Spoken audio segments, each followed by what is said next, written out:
A paz do Senhor, meus irmãos. Amém? Que bênção é estar na casa do Senhor, não é verdade? Pode tomar o seu assento. Que gostoso estar aqui. É uma bênção, é uma bênção.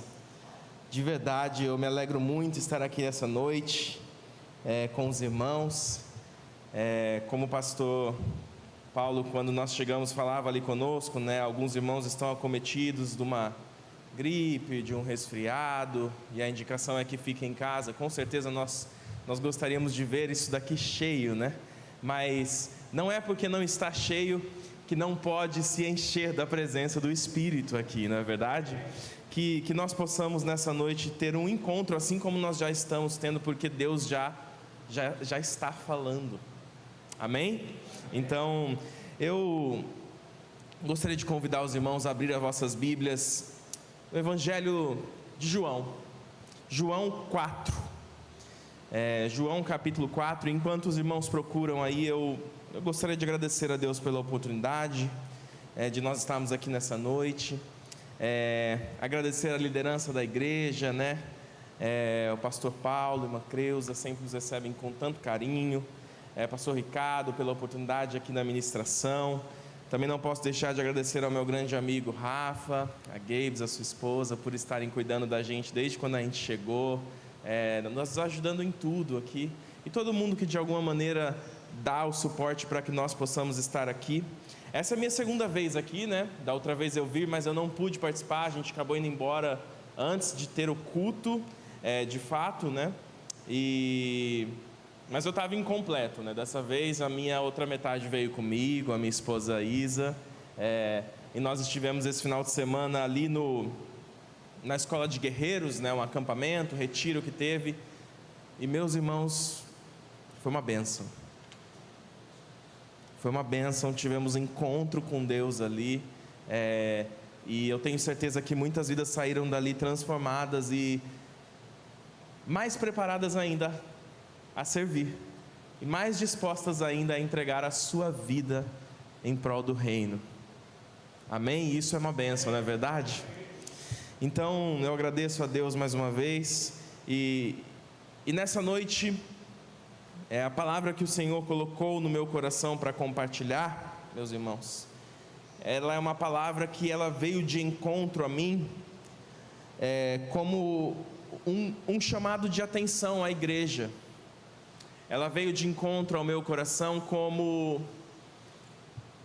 um chamado de encontro, um chamado de atenção para olharmos a algo que é muito sutil, para olharmos a algo que muitas vezes a gente se esquece de olhar, mas é algo que é fundamental na nossa missão aqui nessa terra.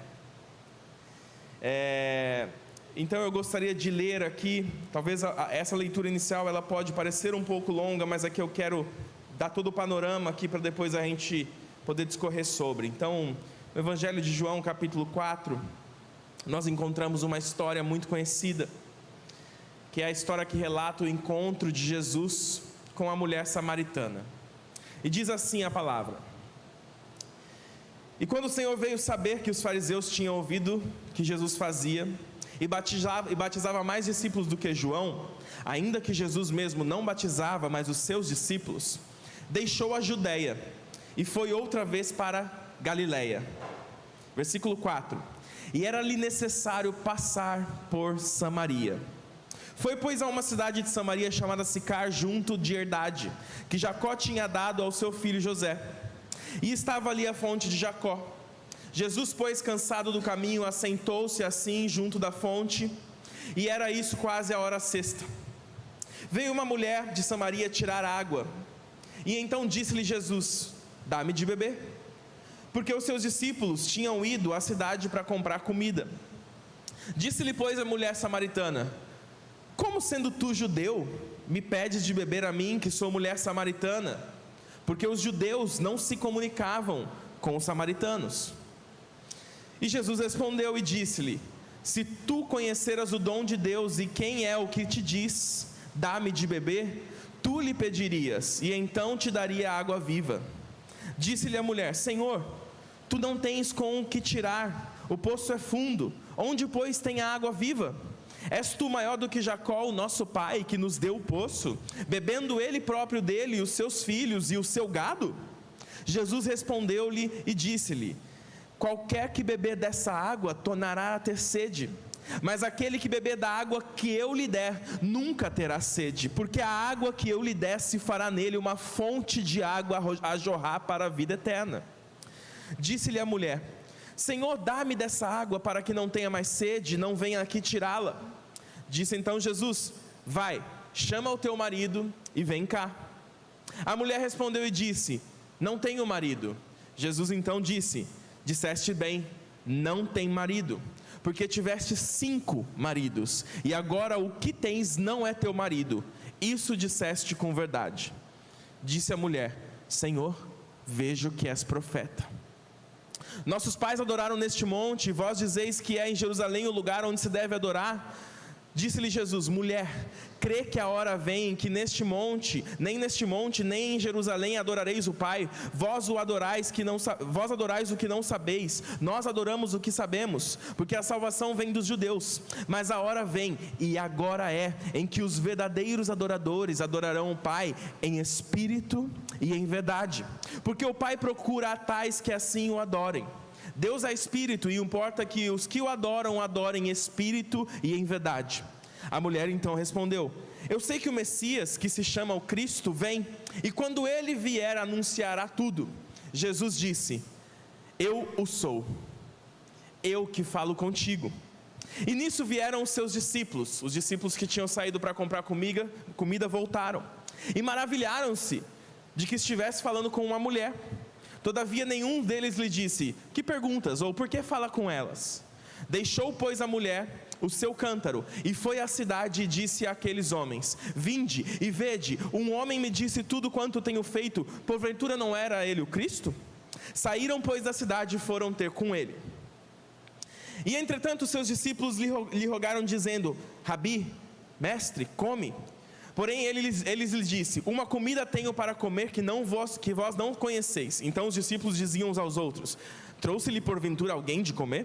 Jesus disse-lhes: a minha comida é fazer a vontade daquele que me enviou e realizar a sua obra. Não dizeis vós que ainda 4 meses até que venha a ceifa, a colheita? Eis que eu vos digo: levantai os olhos e vede as terras que já estão brancas para a ceifa. E o que ceifa recebe galardão e ajunta fruto para a vida eterna, para que assim o que semeia como o que ceifa, ambos se regozijem. Porque nisso é verdadeiro ditado: um é o que semeia e o outro que ceifa. Eu vos enviei a ceifar onde vós não trabalhastes, outros trabalharam e vós entrastes no seu trabalho. E muitos dos samaritanos daquela cidade creram nele, pela palavra da mulher que testificou: disse-me tudo quanto tenho feito. Indo, pois, ter com ele, os samaritanos rogaram-lhe que ficasse com eles. E ficou ali 2 dias, e muitos mais creram nele por causa da sua palavra.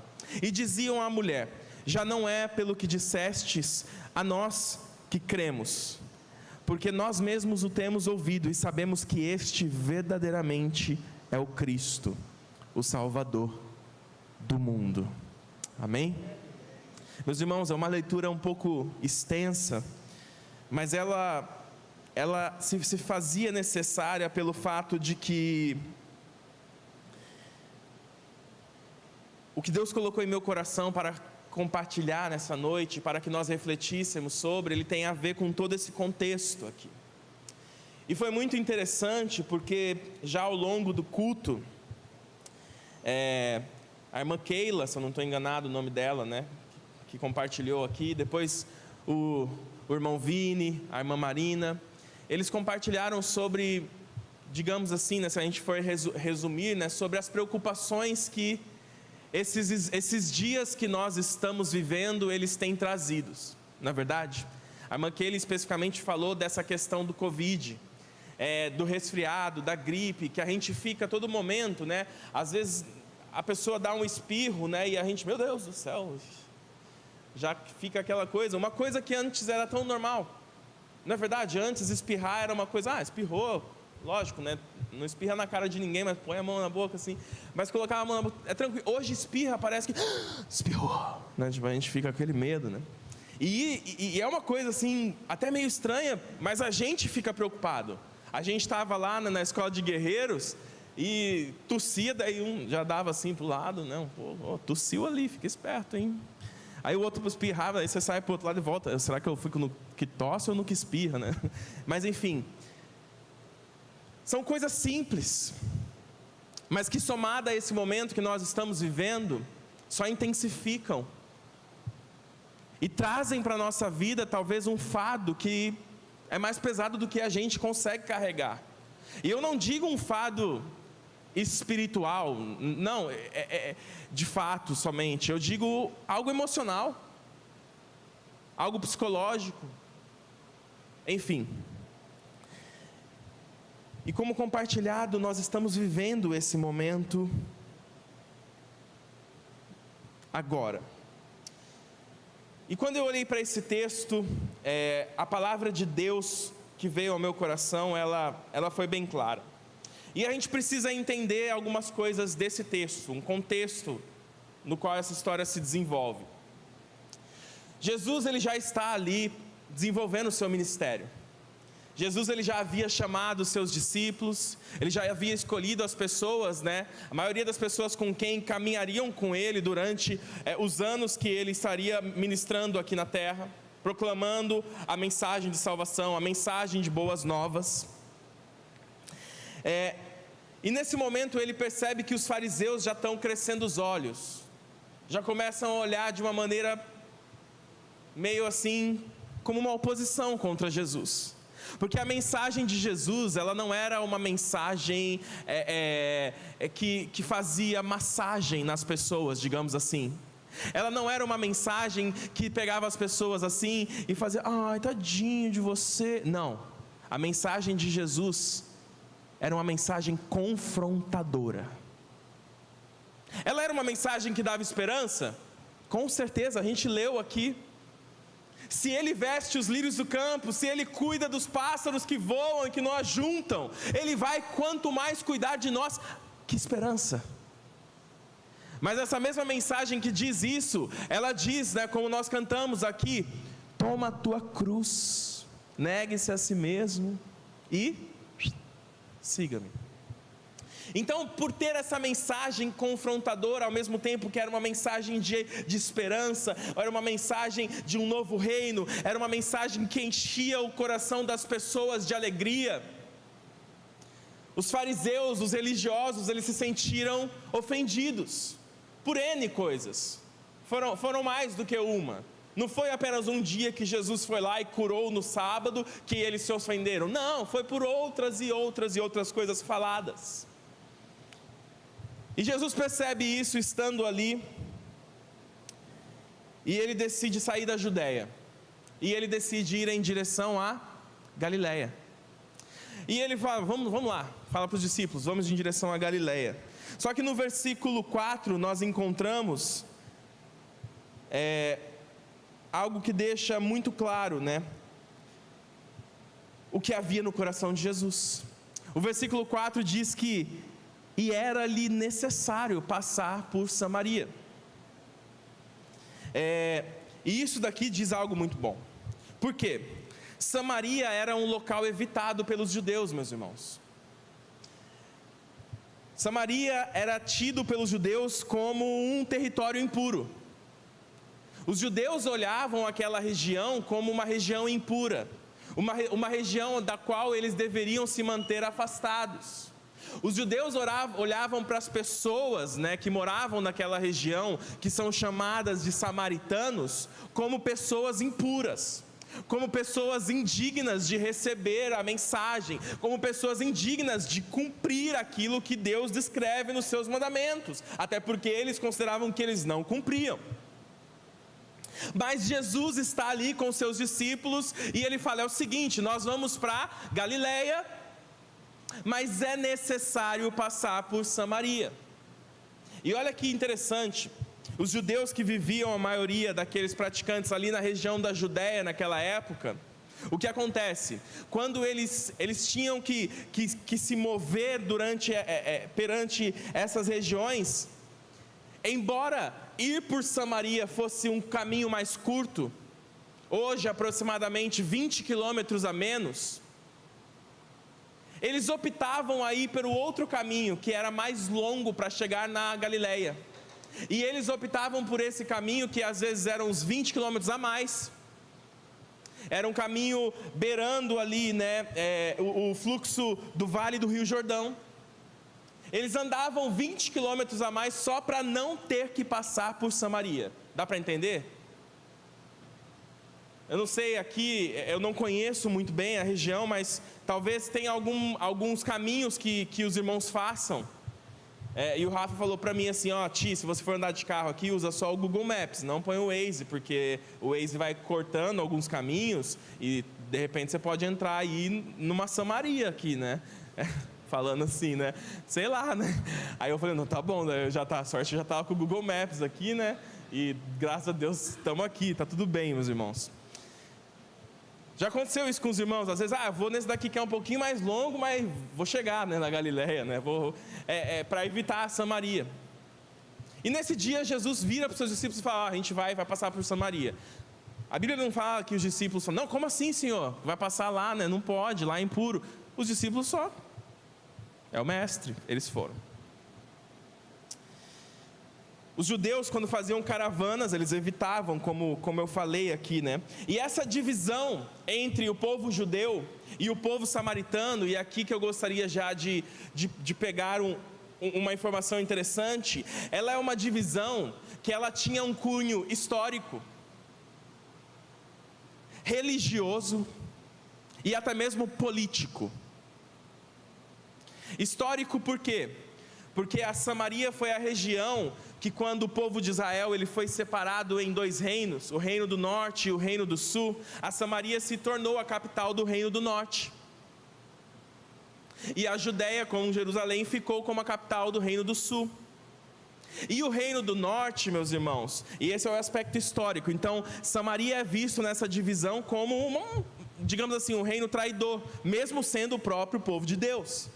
Mas o reino do norte naquela época, ele saiu e ele se desvinculou de uma visão monoteísta, de uma visão onde havia apenas um Deus, e ele se curvou a uma visão de politeísta, de vários deuses, e eles começaram a inserir e deixar que a cultura judaica começasse a receber essa visão de mais de um Deus, que nós sabemos que não é uma visão bíblica. Então havia essa divisão histórica, essa divisão religiosa, porque as práticas do reino do norte, do pessoal de Samaria, eram práticas diferentes e consideradas impuras, e de fato algumas eram, perante os ensinamentos. Então nós tínhamos o cunho histórico, o cunho religioso e também o cunho político. Na época onde Israel ele é libertado dos cativeiros que eles haviam passado, o povo de Israel se reúne, inclusive nós temos essas histórias detalhadas de maneira mais específica nos livros de Esdras e Neemias na Bíblia. Eles se reúnem para a reconstrução dos muros da cidade, para a reconstrução do templo da cidade. E ali há um movimento político que muitos dos samaritanos perseguiram, né, esses que vinham enviados do Senhor para a construção. Então, meus irmãos, aqui nós temos um histórico, algo religioso e algo político envolvido. E essas três bases se destacaram para mim. E sabe quando pula assim uma janelinha aqui dentro da mente, fala assim, nossa, que estranho, parece que está acontecendo isso hoje. Como assim, irmão Tiago? Eu comecei a olhar para o nosso Brasil.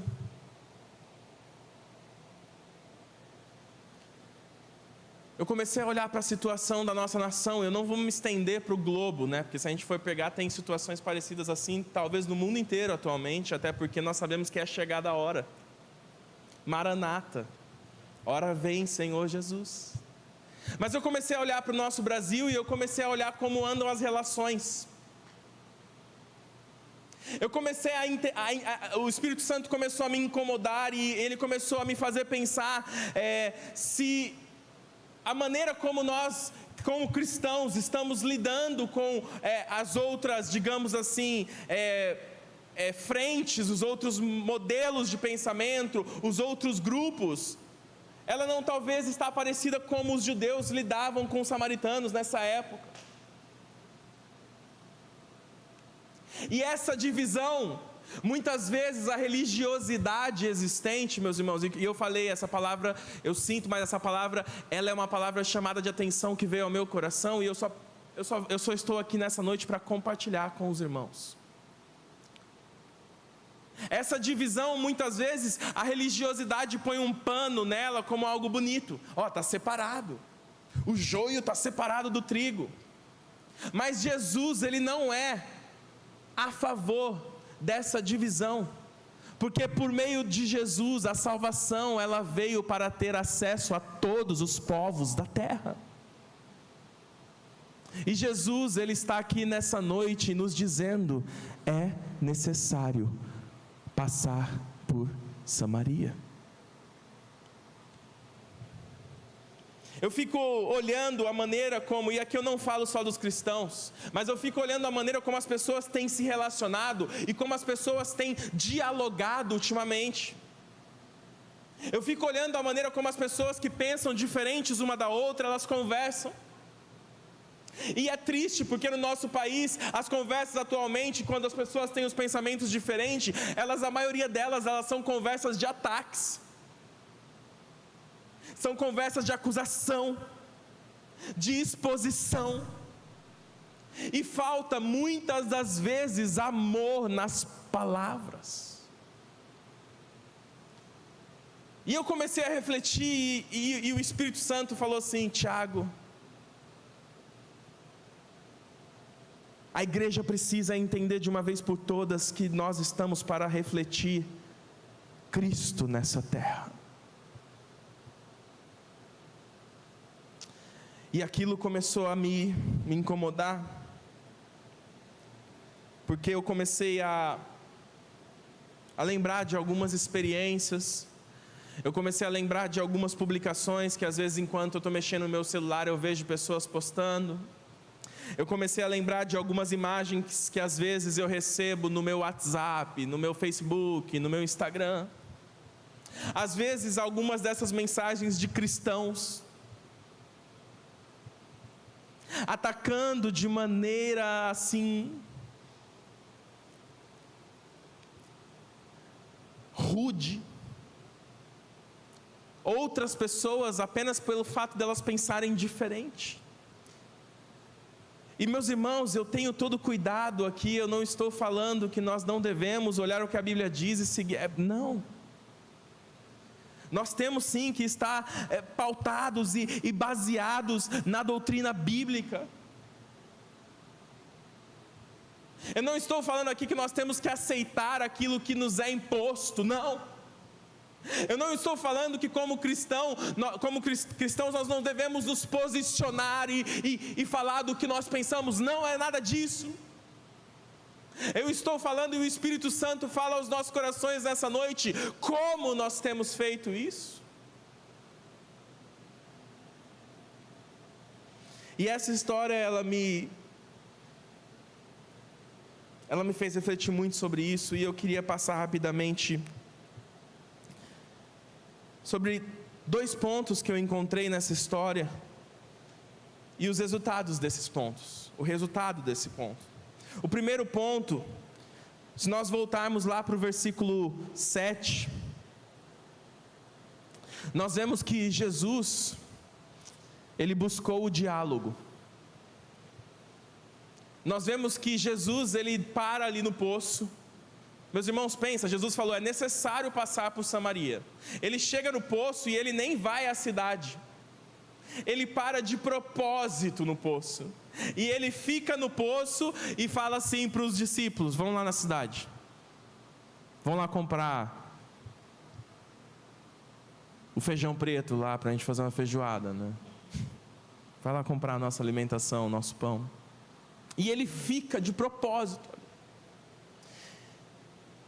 E ao ficar, essa mulher chega, e a Bíblia diz que ela vai, como os dias que ela ia lá, ela pega o balde dela, sei lá o que, ela desce no poço e ela puxa a água. E de repente Jesus vira para ela e diz assim o versículo 7. E Jesus disse: dá-me de beber. Tipo assim, uma pergunta normal, digamos assim, né? Para quem está num poço. É a mesma coisa, você está perto de um bebedouro e alguém naquele momento está talvez extraindo a água do bebedouro e tem um monte de copos de descartáveis assim na mão, e você vira para essa pessoa e fala assim: será que você pode me dar um copo d'água? Normal isso. Jesus faz essa pergunta simplista para ela: dá-me de beber. Só que aquela pergunta, ela mexe com aquela mulher. E essa mulher samaritana, ela vira para Jesus e fala assim: como? Como que, sendo você judeu, você está pedindo para mim de beber? Eu sou mulher samaritana. Tipo assim, ela fala para Jesus assim, no versículo 9: eu sou mulher samaritana. E aqui, meus irmãos, tem algo. Porque não era normal, primeiro, né, que os homens direcionassem a palavra em público, assim, sem a presença de outras testemunhas, a uma mulher. Principalmente um rabino, um mestre como Jesus. E ela, naquele momento, nem sabendo quem era ele, ela fala assim: mas tem algo errado, você é judeu, eu sou samaritana, você está falando comigo? E Jesus, né, ele, sim, né? Aí ele fala assim: se você soubesse quem é que está te pedindo esse copo, se você soubesse, né? E meus irmãos, essa atitude de Jesus, ela parece simples, mas ela é profunda. Jesus, ele buscou o diálogo. Como assim, irmão Tiago? Vocês concordam que havia uma tensão? Ele era judeu, ela samaritana. Você concorda que se essa mulher samaritana chegasse lá e pegasse a água e fizesse tudo o que ela precisasse fazer e saísse sem sequer ele falar com ela, era tudo normal? Sim, por quê? Os judeus não falavam com os samaritanos, evitavam ao máximo, quanto mais um homem com uma mulher sozinho. Mas Jesus, ele não se prende ao que é normal. Jesus, ele não se prende ao que é o padrão. Jesus, ele não se prende ao que todo mundo faz. Jesus, ele age com amor. E Jesus, ele vira e ele é ativo. Ele busca intencionalmente falar com aquela mulher. E ela fica incomodada, ao ponto de falar: não é possível. Se ele ficasse em silêncio, talvez ela saísse e eles nunca sequer se falariam. Mas Jesus, ele não fica em silêncio só porque o normal é ficar em silêncio. Jesus, ele não ignora alguém só porque o normal é ignorar alguém. Até porque ele sabia que não era normal ela estar lá naquele horário, porque aquele horário não era um horário de buscar água. O sol era forte. As mulheres, geralmente, elas iam cedo. Então Jesus sabia que aquela mulher estar lá significava que ela era uma pessoa talvez rejeitada. Ela vivia uma vida isolada.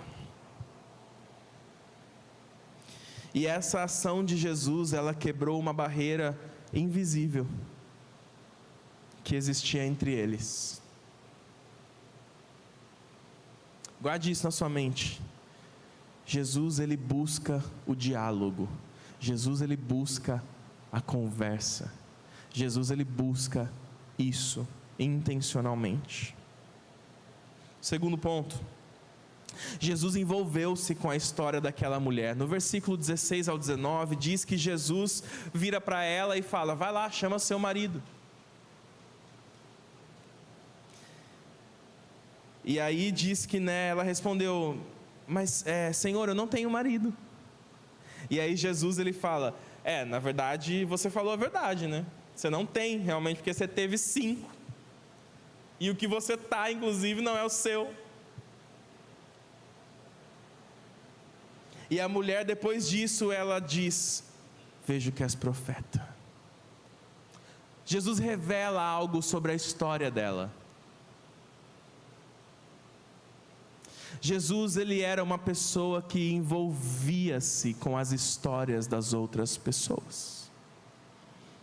Mas, irmão Tiago, não tem um ditado assim, que cada um cuida da sua vida? Tem. Mas Jesus, ele não é uma pessoa que segue ditados só porque eles existem.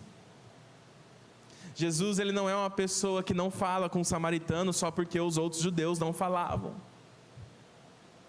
Jesus, ele envolve-se com a história daquela mulher. Mas, irmão Tiago, é fácil, né? Jesus sabia. Jesus era Deus.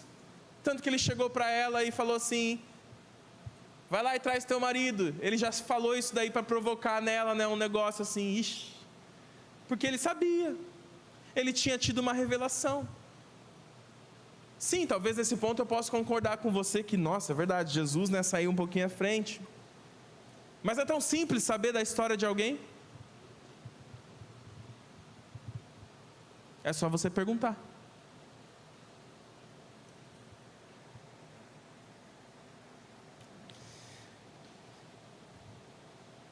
É só você ter interesse. É só você sair da sua zona de conforto. Não é simples. Não é simples, mas é. Não é algo que talvez vai te matar se você falar com alguém. Mas eu não estou entendendo, irmão Tiago, onde o irmão quer chegar? Eu quero chegar no ponto de que nós temos um chamado. E esse chamado, ele nos foi dado, inclusive, quando Jesus estava ascendendo aos céus. E nós sabemos, esse chamamento é um chamamento global, e ele diz, ide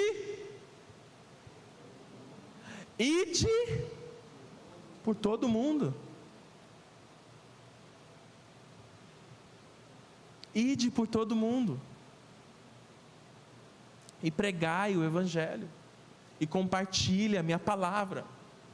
Até que eu venha. Jesus, ele sabia que era necessário ele passar por Samaria, ele sabia que era necessário ele parar naquele poço, porque ele tinha uma obra a fazer na vida daquela mulher. Mas ele não chega e senta, e ele vira para ela e fala assim, vem cá, você tem 5 maridos, vem cá, deixa eu te libertar aqui e tal. Não, Jesus, ele se envolve com ela. Jesus, ele procura conhecer ela. E às vezes nós estamos tão afoitos em cumprir o ID, em cumprir a missão, em falar de Jesus, que a gente sai para a rua e fala assim, é o seguinte, Jesus está aqui, isso. E aí, você termina de pregar para a pessoa, e não sabe nem o nome da pessoa. Ontem, né, a gente fez uma dinâmica lá na Escola de Guerreiros. Lembrando, a Escola de Guerreiros do Castelo, ela é uma escola. As pessoas vão ali para quê? Para aprender, para melhorar. E a gente fez uma dinâmica onde a gente distribuiu no campo 2 pessoas que não eram cristãs, né? 2 atores. Era o Vinícius e a Marina. E a Marina, ela estava atuando como uma feminista. Então ela era uma feminista. E ela estava lá. E o Vinícius, o que era mesmo? Ele estava atuando como um homossexual. E a gente deixou eles nos campos. E aí qual que era a dinâmica? Os grupos que receberam treinamento, eles tinham que evangelizar aquelas pessoas. E aí a gente separou de 2 em 2 e enviou, né? E aí eles iam abordando e tentando, né, evangelizar o Vinícius e a Marina. E aí o Vinícius e a Marina iam atuando ali, né? E para ver como eles se desenrolavam. E aí o Vini falou que teve um dos grupos, né? Que chegou. E aí um dos estudantes chegou e falou assim, então Jesus quer salvar você e tal. E aí, meus irmãos, desceu, né? Porque Jesus tem um plano na sua vida. Porque... Aí o Vini disse que só ficou assim, né? E aí diz que ele terminou, então receba Jesus, amém? Deus abençoe. E aí foi embora. Aí diz que o Vini não conseguiu nem falar o nome dele, na dinâmica. E ali era uma escola, né? Depois a gente foi, trabalha, né? Falou assim, aqui, não, faz assim e tal. Mas o que Deus e o que Jesus me ensina através dessa história é que antes de ele se preocupar em transformar a vida dela, ele se preocupou em estabelecer uma conexão com ela, em demonstrar que ele se importava com a história dela, em demonstrar que ele queria se envolver com a história dela.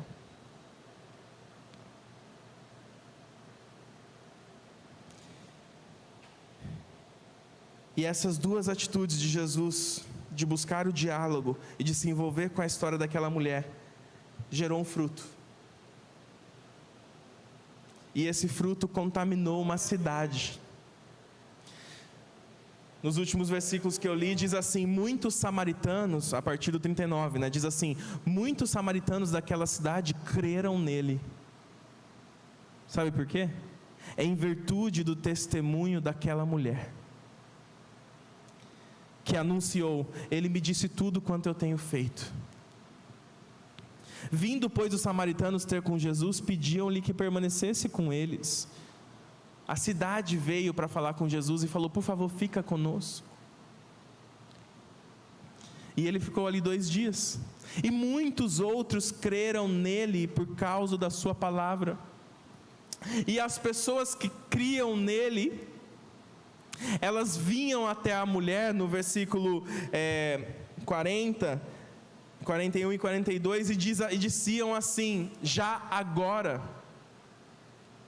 não é pelo que você nos disse que nós cremos, mas é porque nós mesmos ouvimos e sabemos que Ele verdadeiramente é o Cristo, é o Salvador do mundo.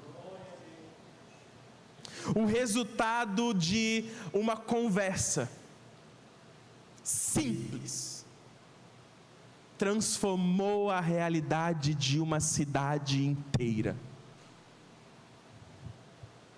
E nessa noite a palavra que Deus colocou no meu coração é exatamente essa.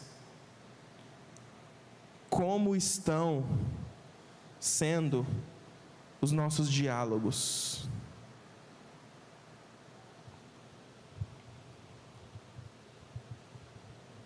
Como estão sendo as nossas conversas? Ou melhor, a pergunta que eu gostaria de fazer aqui é: quem são as mulheres samaritanas em nossa jornada cristã?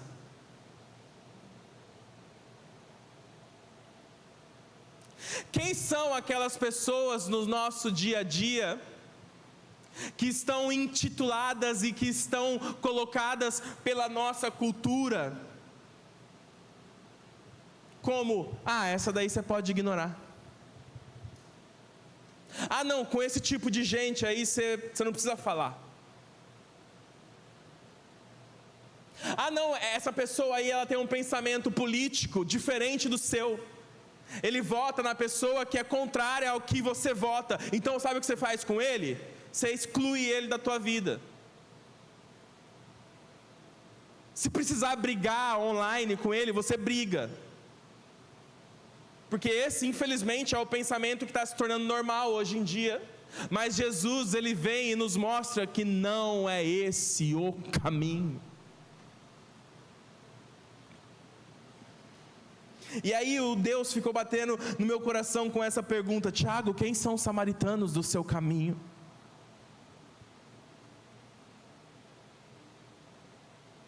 Quem são aqueles que é mais fácil ignorar do que conversar?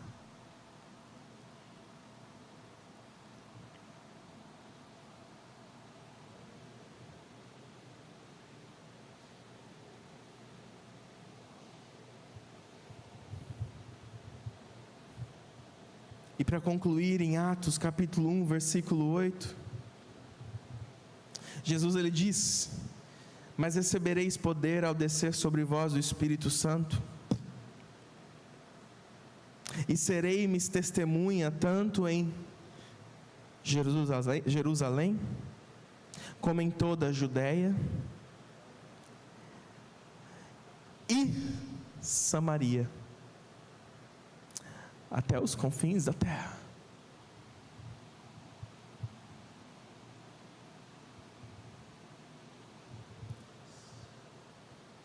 Essa é uma palavra até um pouco dura, meus irmãos, e eu repito, eu sinto, venho aqui nunca, e quando eu venho, pastor, vem essa pedrada assim, mas é o que estava no meu coração, irmãos. O que estava no meu coração é que o diabo tem se aproveitado, e ele tem criado uma falsa verdade, que é que nós não devemos ter diálogo com pessoas que não pensam igual a gente. Ele tem mentido para a gente, falando que a gente só deve falar com quem pensa igual a gente, com quem vive igual a gente, com quem age igual a gente. Mas Jesus, ele fala: é necessário passar por Samaria. É necessário passar naqueles lugares que são considerados impuros, e levar a esses lugares a palavra do Senhor, mas não chegar nesses lugares com o pé na porta, mas chegar nesses lugares com humildade e se envolver com as histórias dessas pessoas. Às vezes a gente olha uma pessoa drogada na rua, às vezes a gente olha uma pessoa que tem um histórico familiar terrível, uma pessoa agressiva, e a gente tende a falar: olha isso, como essa pessoa pode ser assim. Mas é chegada a hora de nos aproximarmos e perguntar para essas pessoas: você tem um copo d'água? Ou tudo bem com você? Eu posso te ajudar de alguma maneira? Eu posso ser em sua vida algo que você nunca teve?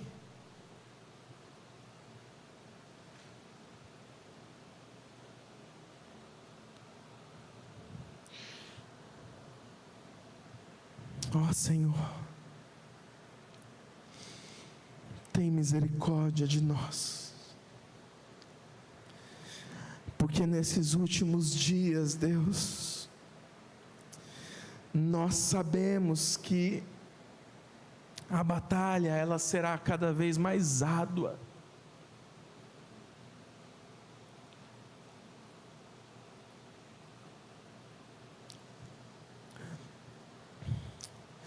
Nos ensina, Deus, a conversar.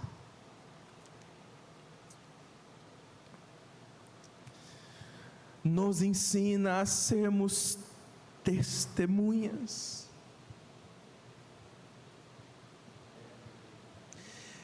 Irmãos, não adianta num tribunal. Pensa que nós estamos em um tribunal e nós todos somos testemunhas. Mas pensa que as testemunhas que estão lá, elas estão caladas.